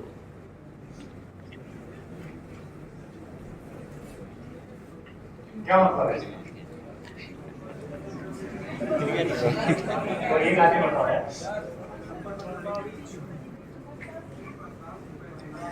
काम करने का सही समय सिद्धांत होता है आपके पास समय है। और कोई अच्छे समय पे ही बेसिकली इसका मतलब वही है कि जब आप ठीक ठाक स्थिति में हो, मतलब आपको फ्यूचर्स में जो प्रॉब्लम्स आने वाले हैं उसके बारे में आप जब अपने अच्छे स्थिति में हो, उसी वक्त इस बात को लेकर आपको सचेत होकर उस चीज की तैयारी कर लेनी है कि आने वाले समय में क्या समस्याएं हो सकती है। अब ये सारे इंटरप्रिटेशंस तब आएंगे जब आप बहुत सारे एसेस लिखने की कोशिश करोगे, वो प्रैक्टिस से आएगा। अब इसको लिखना कैसे है इस पे बात करते हैं। इंट्रो, ऐसे एसेस में इंट्रो के लिए सबसे अच्छी चीज क्या होती है? कहानी। अगर आप किसी कहानी के माध्यम से अपने हिस्से की शुरुआत कर पा रहे हो, उससे बेस्ट कुछ नहीं, बहुत इंटरेस्टिंग हो जाता है कि आपने एक छोटी सी कोई घटना या कहानी लिखा और उससे अपने हिस्से को जोड़ दिया। इससे आपने एकदम एस्टेब्लिश कर दिया एग्जामिनर के सामने कि आप हिस्से को सही से समझ चुके। दूसरा हो सकता है कि अगर आपको पास कहानी नहीं है तो कोई बहुत अच्छी कविता की लाइन। और तीसरा चीज है जो सबसे लास्ट स्टेज में यूज करना जब कुछ भी नहीं हो, वो है एक्सप्लेन करते हुए।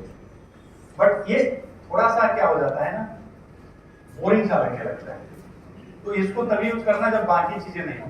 ये सबसे इंटरेस्टिंग तरीका है। अब जैसे मैं यही ऐसे लिख के आया था, तो मैंने इसको ऐसे शुरू कर दिया कि नोकिया जो आई थी, तो एक टाइम था जब नोकिया केवल वो वाले फोन आते थे ना, छोटे वाले हार्डवेयर वाले, तो उस वक्त नोकिया पीक पे था, मार्केट में कुछ नहीं कर सकता, नोकिया चल रहा।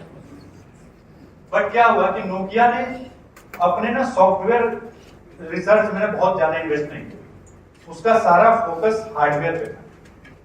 और उस वक्त क्या था ना कि मोबाइल्स की जो चीजें थी वो चेंज हो रही थी। बाकी कंपनियां बहुत ज्यादा सॉफ्टवेयर में थी, लेकिन ये तब भी हार्डवेयर पे फोकस कर रही थी। और फिर एकदम से स्मार्टफोन का दौर आता है, और फिर क्या हुआ, नोकिया एक नाश बन गया। क्योंकि ना जब तक उसको समझ में आया तब तक देर हो चुकी थी, मतलब बारिश आ चुका था। तो कहने का मतलब यह है कि नोकिया का क्या था, धूप खिली हुई होने का मतलब कि नोकिया अपने पीक पे थी, बट उस वक्त उसने आने वाली जो चेंज थे उसके बारे में नहीं सोचा। अब क्या है कि मैंने इससे कनेक्ट कर दिया, तो मैंने एक्सप्लेन कर दिया कि मैं क्या कहना चाह रहा हूँ और ये सारी चीजें, और इंट्रोडक्शन अच्छा भी हो।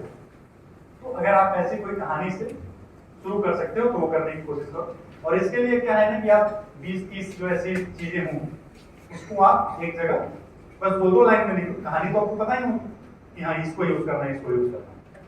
और वो कहाँ जाएंगी, हिस्ट्री पढ़े वहां से आ सकती है, बाकी कुछ न्यूज पढ़ रहे वहां से आ सकती है, रामायण महाभारत से मिल सकती है आपको बहुत सारी कहानियां, बुद्ध की कहानी, 25 चीजें हैं, वहां में से आप कुछ कुछ लिख लो कि किस तरीके के एसे में कौन सा यूज करना है।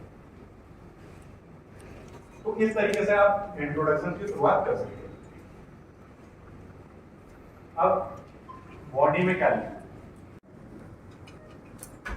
मान लो छप्पर की मरम्मत करना क्यों जरूरी है जब धूप खिली हुई। अब आपको आर्गुमेंट अपने बिल्ड करना है कि इसलिए जरूरी है ताकि आप भविष्य की जो संभावना है उसका पता कर सकें, आप चैलेंजेस के लिए तैयार हो सकें, कुछ नया इनोवेशन हो सके। मान लीजिए आप ऐसा नहीं करेंगे तो क्या होगा, ऐसे कर करके आपको अपने आर्गुमेंट बिल्ड करने होंगे।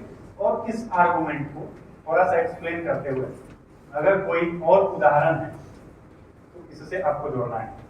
उस उदाहरण के साथ अगर आपको कोई पंक्ति याद आ जा रही है तो उसको बीच में लिखना। इस तरीके से आपको चीजों को लिखना होता है कि क्यों जरूरी, फिर कैसे करना चाहिए, क्या अप्रोच होना चाहिए, मतलब बेसिकली वही है, तोड़ना है चीजों को।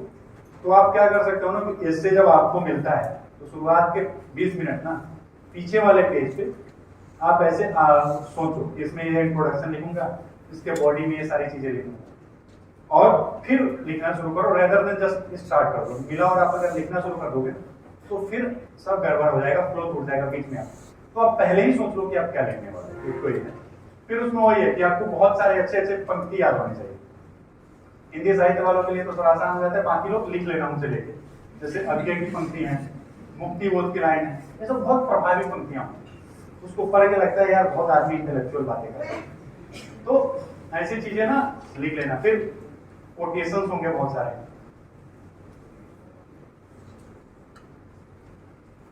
इवन मैं तो कहता हूं कि अगर बहुत अच्छा गद्य की कोई पैराग्राफ आपको मिल जाता है ना तो वो भी रखिए।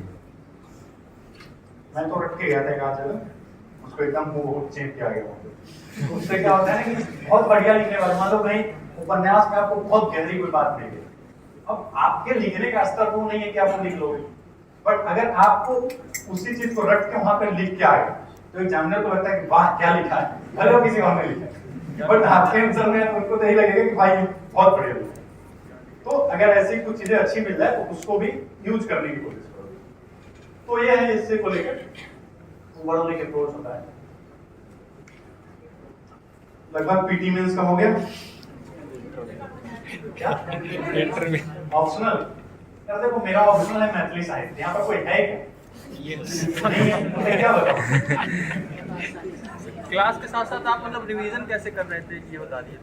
क्लास के साथ क्लासेस के साथ साथ आप रिवीजन प्रकार जो कर रहे थे जो देखो क्लास मैंने बहुत अर्ली ज्वाइन कर लिया था, लगभग 17 का मैं एग्जाम दिया 19 में पहला अटेम्प्ट, क्योंकि मेरा एज 19 में जाके हुआ तो मैं थोड़ा प्रिपरेशन जल्दी स्टार्ट किया, तो मेरे पास टाइम था।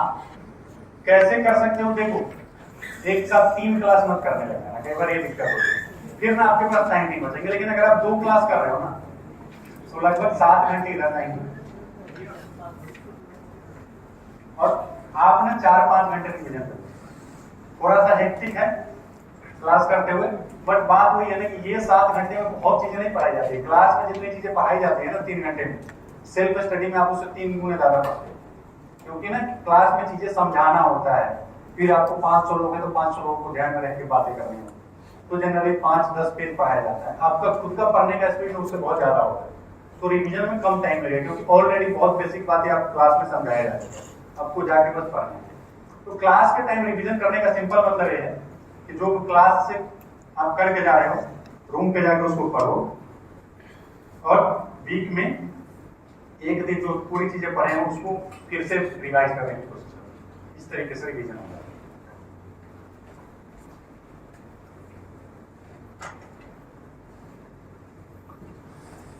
और हेलो सर, बहुत बहुत बधाई आपको सिलेक्शन के लिए।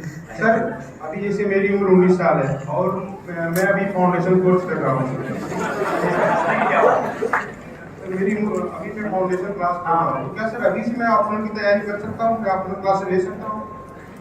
देखिए आप अटेम्प्ट कर देंगे 26 में 26 में। 26 में, अब आपके पास टाइम है, तो ये आप पे डिपेंड करता है कि क्या आप क्लास के साथ दोनों चीजों को मैनेज कर दोगे। तो देखो ऑप्शनल उनको पहले पढ़ना चाहिए जो 1 साल बाद एग्जाम दे रहे हैं या 1.5 साल बाद इनको एग्जाम दे रहे हैं, तो उनके लिए तो नेसेसिटी है।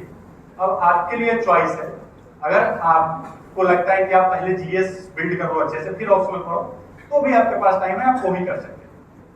तो आपको वो आपके ऊपर डिपेंड करता है कि आप कितना एफर्ट डालना चाहते हो, बट हाँ आपके पास टाइम है, आप बाद में भी कर सकते हो। अगर आप कर सकते हो दोनों चीज तो आप अभी कर दो। Thank you sir.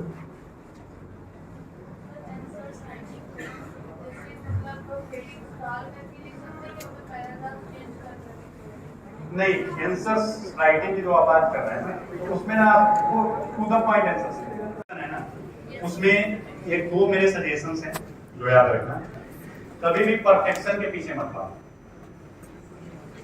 सुनने में बहुत अजीब लग रहा होगा कि यार क्या बात कर रहे हो, उल्टा बात कर रहे हैं, बट ना यूपीएससी परफेक्ट लोग नहीं ढूंढ रही है, बाकियों से बेहतर ढूंढ रही है। कई बार क्या होता है ना कि हम परफेक्शन के चक्कर में पड़ते हैं कि मैं एकदम बढ़िया, जिस दिन सारा ज्ञान हो जाएगा उस दिन मैं आंसर लिखना शुरू कर दूंगा, तो वैसा कभी नहीं होगा। तो ऐसा नहीं है कि आपको जब सब कुछ आएगा, सब कुछ आ जाए तो आप करना शुरू करो। परफेक्ट की जरूरत नहीं है, बस आप बाकी से अच्छा कर रहे हो, और वो इसलिए होगा क्योंकि आप करना शुरू करोगे। जैसे आप तो पहले दिन आंसर लिखोगे और 2-3 महीने बाद लिखोगे ना, उसमें खुद आपको चीजें इंप्रूव दिखेगी। तो इस बात का वेट नहीं करना है कि मैं जब सब कुछ कर लूंगा तब चीजें स्टार्ट करूंगा ना, वो चीजों को टालने की जो आदत है इससे बचो, और परफेक्शन के पीछे नहीं जाने। एक टॉपिक उठा लिया उसी में लग गया ढूंढ गया कि पहले स्पेक्ट्रम पढ़ लिया, फिर एक और हिस्ट्री की किताब ले आई, एक और ले आई कि मुझे तो इसमें पूरा पीएचडी कर लेना है। तो अपन को पीएचडी नहीं करना है, अपन को इतना जानकारी चाहिए जिससे हम एग्जाम क्लियर कर पाए। तो आपके दिमाग में ये चीज क्लियर होनी चाहिए कि मेरा ऑब्जेक्टिव यूपीएससी क्लियर करना है। दूसरी चीज, ईगो पर, जैसे ना पेपर सॉल्व करते हुए ना चीजों को अपने ईगो पर मत लिया करिए। ये सीसेट में एक बड़ी समस्या मैंने लोगों के साथ देखी है कि वो मैथ के स्टूडेंट है ना, कोई सवाल आ गया और वो नहीं बन रहा, 1 मिनट लगा यार नहीं बना, तो लग रहा है डिफिकल्ट है, छोड़ो आगे बढ़ो, आसान सवाल। हमने ईगो पर ले लेते, कैसे कैसे नहीं बनेगा। तुम देखना अपने आसपास कई सारे लोगों से मिलना कि वो एक क्वेश्चन में 5-5 मिनट 6-6 मिनट बर्बाद कर देते फिर भी नहीं बनता। अब नहीं बनेगा तो क्या होगा, आपका टाइम भी चला गया। तो स्मार्ट होना मतलब चीजें ईगो पे नहीं है कि मतलब ये आपके नॉलेज को लेकर नहीं है। आप क्वालिफाई कर रहे हो, कोई नहीं पूछने जा रहा आपसे आपका नॉलेज। हो सकता है कि जो लोग सिलेक्टेड हैं, मैं हूं या फिर बाकी लोग, उन्हें वो लोग जो हमारे साथ एग्जाम क्वालिफाई नहीं कर पाए, उनसे बहुत कम नॉलेज हो। तो ये जरूरी ही नहीं है कि नॉलेज किसका ज्यादा है, आपको बस एग्जाम के ऊपर फोकस रखना है। फिर एक चीज होती है राइट स्ट्रेटजी, कि आप अपना ना एक सही स्ट्रेटजी बनाओ। स्ट्रेटजी कैसे बनेगा? आप सेमिनार देख रहे हो, मेरे देख रहे हो, बाकी लोगों के हुए, फिर आप यूट्यूब पे बहुत सारे टॉप आपको मिल जाते हैं, तो कुछ चीजों को देखो, उसके बाद अपनी एक प्लानिंग करो। अब क्या है ना कि हर व्यक्ति की अपनी एक स्ट्रेटजी, मेरी स्ट्रेटजी किसी दूसरे सिलेक्ट होने वाले कैंडिडेट से थोड़ी अलग हो सकती है। तो सबका जरूरी नहीं है कि एक चीजें होंगी, लेकिन बहुत सारी चीजें सिमिलर मिलेंगी आपको उसमें। तो उससे आप अपना एक स्ट्रेटजी अपने अकॉर्डिंग डेवलप करो। बट वो है एक लाइन है कि planning is easy, execution is difficult. एक बहुत खराब मतलब एक मेंटालिटी है हमारी कि हम एक प्लान बना लेते हैं, फिर उसको एक्सिक्यूट करना शुरू करते हैं, शुरुआत में कुछ चीजें करते हैं, फिर हमें लगता है डिफिकल्ट, और फिर हम तलाश करते हैं एस्केप रूट, फिर हम नया वीडियो देखते हैं यार इसमें कुछ आसान मिल जाएगा, फिर उसको किए, फिर कुछ। तो ना भागने की जो आदत है ना, उसको आप अपना एक बार प्लानिंग कर लिए कि यार मुझे ये करना है, तो फिर उसके साथ स्टिक करो। आपने अगर एक बार डिसाइड कर लिया कि हाँ ये मेरी प्लानिंग है, तो उसको ही फॉलो करो, फिर ना बहुत ज्यादा इधर उधर भटकने की कोशिश नहीं करनी। तो एक्सक्यूशन से एग्जाम निकलेगा, सिर्फ प्लान बनाने से नहीं होगा कि हाँ यार बढ़िया बढ़िया प्लान बनाए कि सुबह 6 बजे जाऊंगा, 6:30 बजे किताब लेकर बैठ जाऊंगा। तो सिर्फ आइडियल बातें करनी नहीं हो, उस पर नहीं लगाना है ऐसे चिट्ठा पूरा 60 के रूम में, उससे लगे कि हाँ यार बहुत पढ़ने वाले इंसान है, उसको एक्सिक्यूट करना ज्यादा जरूरी है। एक चीज होती है टाइम मैनेजमेंट को लेकर, यार टाइम कैसे मैनेज करें।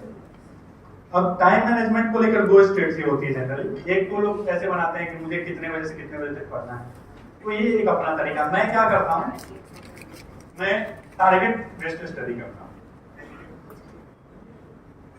कि मैंने एक मोटा मोटा ये आइडिया लगा लिया कि यार 3 महीने बाद मुझे प्रीलिम्स देना है,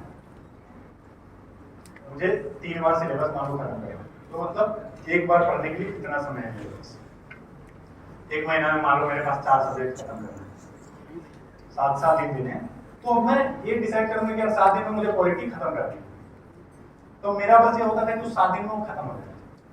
हो सकता है किसी दिन मैं 6 घंटे पढ़ूं, किसी दिन 7 घंटे पढ़ना पड़ता है, किसी दिन थोड़ा कम पढ़ूं। तो मैं ऐसे करता था। एक दूसरा स्टेप जो होता है जो बिल्कुल टाइम के हिसाब से करते हैं, तो आप जिसमें सहज हो वैसे कर सकते हैं। मेरा ऐसा होता है कि मैं टारगेट बेस्ड स्टडी करता था, टाइम बेस्ड, क्योंकि मैं उस तरीके से कर नहीं पाता। वो आप कर सकते हैं।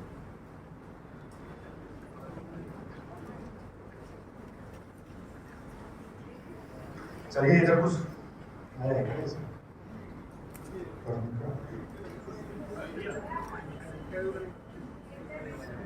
इंटरव्यू देखो, इंटरव्यू को लेकर मैं बहुत ज्यादा इसलिए बात नहीं किया था कि ना इंटरव्यू ऐसा स्टेज है ना जिसकी बहुत तैयारी अभी से आप नहीं कर सकते। इंटरव्यू में क्या होता है, वो पर्सनालिटी टेस्ट है।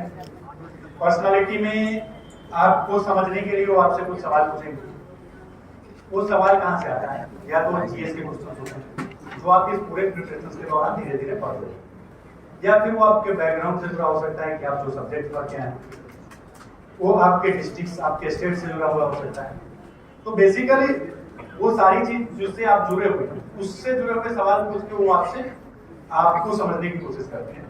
बाकी प्रिपरेशन इंटरव्यू की कैसे करना है ना, जब इंटरव्यू देने जाना तब ज्यादा बढ़िया है। अभी से इंटरव्यू के बारे में बहुत फैंटेसी बनाने की जरूरत नहीं कि क्या करना है।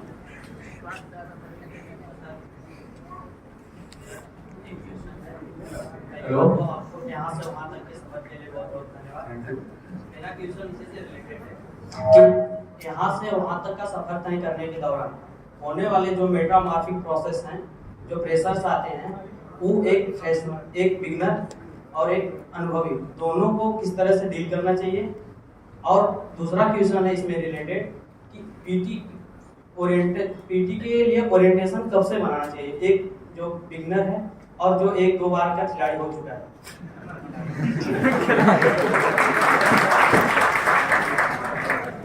देखो पहला चीज तो आप लोग है कि मेंटली अपने आप को कैसे स्टेबल रखें।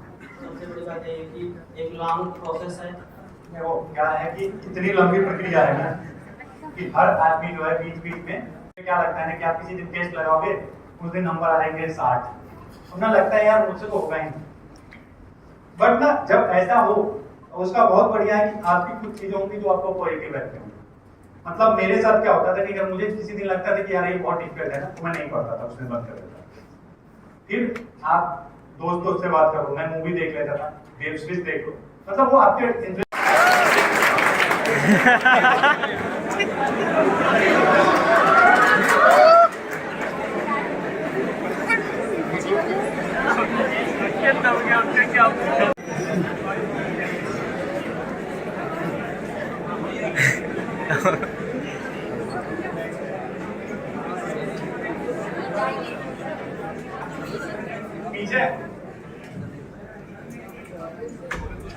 Good afternoon sir. मेरा ये क्वेश्चन है कि जैसे सर टेस्ट सीरीज हम लोग लगाते हैं, टेस्ट सीरीज में कभी 80 नंबर 90 नंबर के लगभग आता है और कभी तो उस समय सर एक्साइटमेंट बढ़ जाता है कि चलो ठीक ठाक हो रहा है, कभी कभी ऐसा हो जाता है कि पेपर ज्यादा कठिन होता है 50 के लगभग हो जाता है, तो इसीलिए उस समय इतना डाउन हो जाता है, इतना मोरल डाउन हो जाता है कि लगता है हो ही नहीं पाएगा।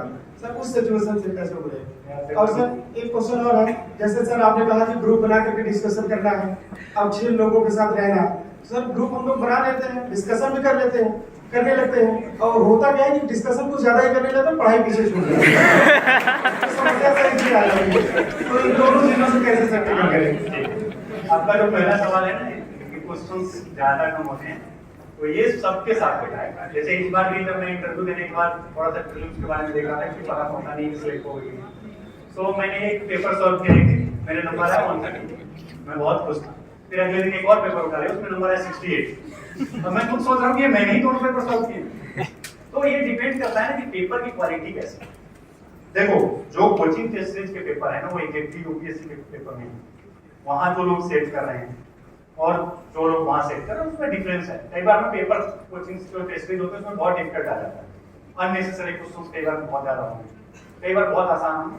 आपको इस देखो टेस्ट में आपके नंबर कितने आ रहे हैं ना, इससे मत जज करो, आप प्रीवियस ईयर के क्वेश्चन कितने अच्छे से हैंडल कर पा रहे हो, आप अपना इवैल्यूएशन उस पे करो कि अगर 2023 का पेपर जो है उसको आप किससे 22 का जो पेपर है ओरिजिनल उसको कर पा रहे हैं। टेस्ट में नंबर ज्यादा कम आ रहे हैं, कोई बात नहीं, टेस्ट से सीखो कि जो सवाल नहीं आ रहा है उसको लगाना कैसा है, रेदर देन कि नंबर कितने आ रहे हैं।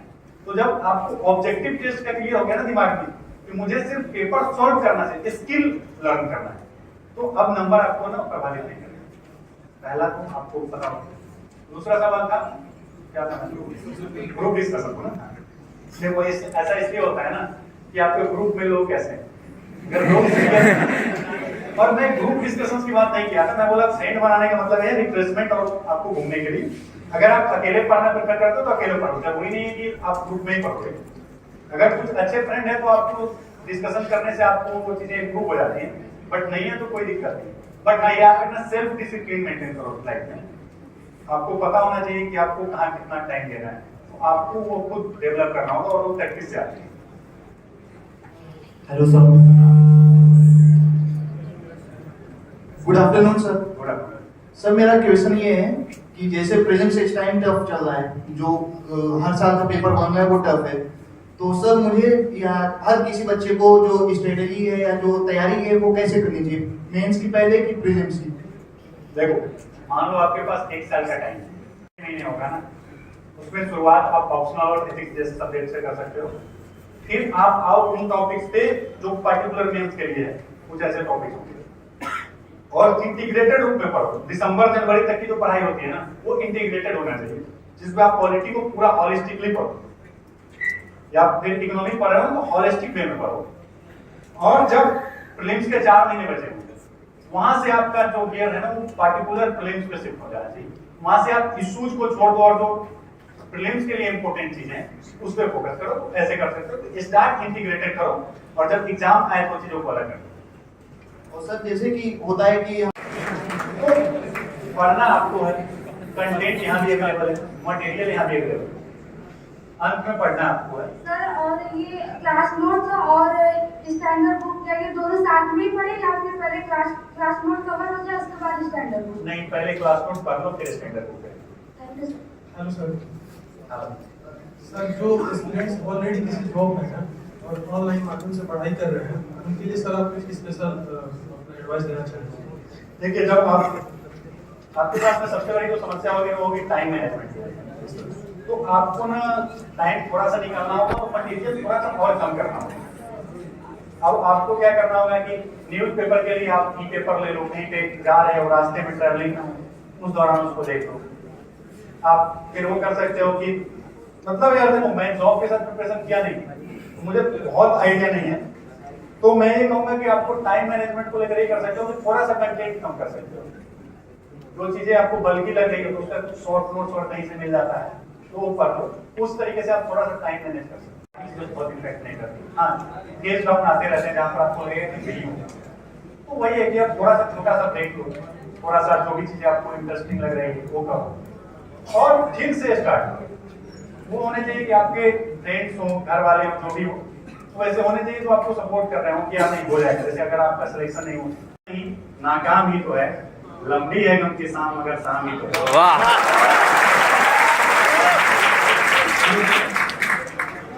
एक है कि एक सब्जेक्ट को पढ़ते पढ़ते बोर हो जाते हैं, फिर आगे क्या करें, अगले सब्जेक्ट को पढ़ते समय उसमें उतना इंटरेस्ट नहीं आता। अगर बोर हो जाते हैं फिर भी पढ़ें। अगर आप फेलियर को लेकर तैयार हो तो बाकी चीजें आपके ऊपर दबाव नहीं बने। तो मैं जब आया था ना, मैं बहुत पर्सनल बात है, हो सकता है आपको लगे क्या, मैं जब प्रिपरेशन स्टार्ट किया था तो मैंने अपने घर पे बोला था कि ज्यादा से ज्यादा क्या होगा, 6 अटेम्प्ट मेरा खराब हो गया। तो अगर मैं स्टार्ट ही कर रहा हूँ इसके साथ साथ कि यार इस चीज में निहित है। हाँ देखो, मैं एक्चुअली अगर बात करो तो 6-7 लाख लोग फॉर्म मतलब प्रीलिम्स में बैठ रहे हैं ना, लास्ट सिलेक्शन कितने 900 लोगों का हो रहा है। Yes sir. तो सिलेक्शन रेशियो कितना है, अब वो किसका होगा मुझे नहीं पता, आपको नहीं पता, तो ये बात तो निहित है ना कि यार किसी का नहीं हो सकता है। तो इसलिए आप इस चीज को लेकर जब प्रिपेयर हो, दूसरी चीज कि टाइम लग सकता है, तो ये सारी अगर आपने यूपीएससी की जो साइकोलॉजी है उसको समझो और उसके अकॉर्डिंग खुद को डालो बस। और सर दूसरा क्वेश्चन ये है कि जब हम बात करते हैं इंस्पिरेशन की, मतलब किसी चीज को देख करके इंस्पायर होते हैं, उसमें ये होता है जैसे हम कभी सोचते हैं कि हमें बनना है एक नौकरी करने की, और दूसरी एक मतलब दूसरी चीज क्या है, एक ये रेपुटेटेड जॉब है, तो हमें इस देश के लिए कुछ करना है। तो सर आपने क्या सोचा था, हमें इस देश के लिए कुछ करना है, तो फिर आप सर यूथ के लिए क्या करेंगे अगर आप मतलब एक अच्छे पद पे कार्य करें? ये सवाल आपका बहुत अच्छा है, बट क्या है कि देखिए आप क्या काम करोगे ना, इसका एक आइडियल खाका नहीं है। मैं बताता हूँ क्यों। क्योंकि जो केरला की प्रॉब्लम है वो यूपी बिहार की नहीं है। अब मान लो अगर मेरी सर्विस केरला में होती है तो क्या मैं अभी तो सोच रहा हूँ ऐसा कर पाऊँ? तो आप क्या करेंगे वो उस जगह की डिमांड, वहां पर अवेलेबल रिसोर्स, इस बात पर डिपेंड करता है। बस हाँ, एक चीजें आप हमें ध्यान में रखना चाहिए वो है कि जो गवर्नेंस है वो थोड़ा पीपल सेंट्रिक होना चाहिए। इसके अलावा काम आप क्या करते हो ना, ये डिपेंड करता है जगह पे, सिचुएशन। Good afternoon sir. पूरा सर मेरा क्वेश्चन ये है कि इंटरव्यू के दौरान कैसे प्रेशर हैंडल कर सकते हैं? यहाँ देखो प्रेशर्स वगैरह थोड़ा सा इंटरव्यू में तो आता ही है। हैंडल करने को लेकर क्या है ना, प्रैक्टिस करनी होती है। जब आप मॉक देने जाओगे, क्यों प्रेशर होता है? क्योंकि हमें बोलने की आदत नहीं है, कम्युनिकेशन की आदत नहीं है। तो जब आप मॉक दोगे, अपने दोस्तों के साथ क्वेश्चंस की प्रैक्टिस करोगे, तो धीरे धीरे जो होगा ना वो आपका कॉन्फिडेंस लेवल बढ़ेगा, तो उससे आपका डर होगा। दूसरा, जब आप इंटरव्यू हॉल में घुसोगे ना तो आपको बहुत सहज करते हैं, बहुत नॉर्मल बातचीत होती है। तो जब आप थोड़ा घुसते हो तो आपके अंदर एक डाउट होता है, लेकिन आप जब अंदर जाएंगे ना तो लोग बहुत चिल होते हैं, बहुत आराम से आपको नॉर्मल करते हैं, फिर आप खुद ही आपका डर खत्म हो जाएगा। नमस्ते सर।